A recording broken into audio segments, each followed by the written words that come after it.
My husband and I chose a couple of years ago to become Broadway across America play members. We go every season. We buy the season tickets because we knew that we needed to find time to focus on one another and have mandatory date nights, is what we call them. So recently, my husband and I had the opportunity last year to enjoy the Broadway production of Memphis. I went into the show not knowing much other than it was a story based upon a racial love story and during the time period of the Jim Crow laws in Memphis, Tennessee. I won't give away the full storyline for those of you who have not seen it yet, and you really should.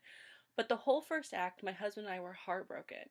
And when I say heartbroken, I don't mean upset, though I was.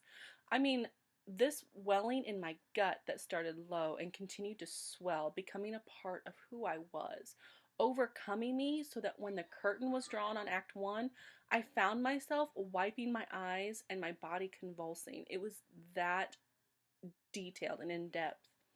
It was as if my body was physically sobbing. I looked over at my husband and his face was blotchy. He put his head down and quickly wiped his eyes and nose. After taking a break at intermission, we discussed how fortunate we were to be born in a time period that we never had to experience such a time of hatred.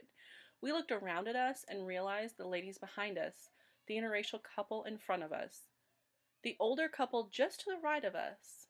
They did. They lived the Jim Crow laws. These people that lived this time period had as an hour before, held my pasty, freckly hand to help me down the aisle. At one time, would never have been able to do that before. I'm in near tears now as I think of just how beautiful and how thankful I am that I live in a different time. But is it really? We may not have an issue any longer with racial lines, but where do we find ourselves segregating from? Is it the elderly?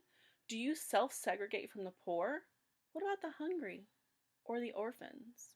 I find that weekend's Broadway experience to be a reminder that I need to also check my attitudes toward populations of people and prayerfully evaluate the way I should respond to that. Should it be prayer? Maybe I'm called to serve in some manner. Maybe I should continue to shovel the walkways of the neighborhood widows. Maybe, just maybe, I'm called to adopt one of those orphans.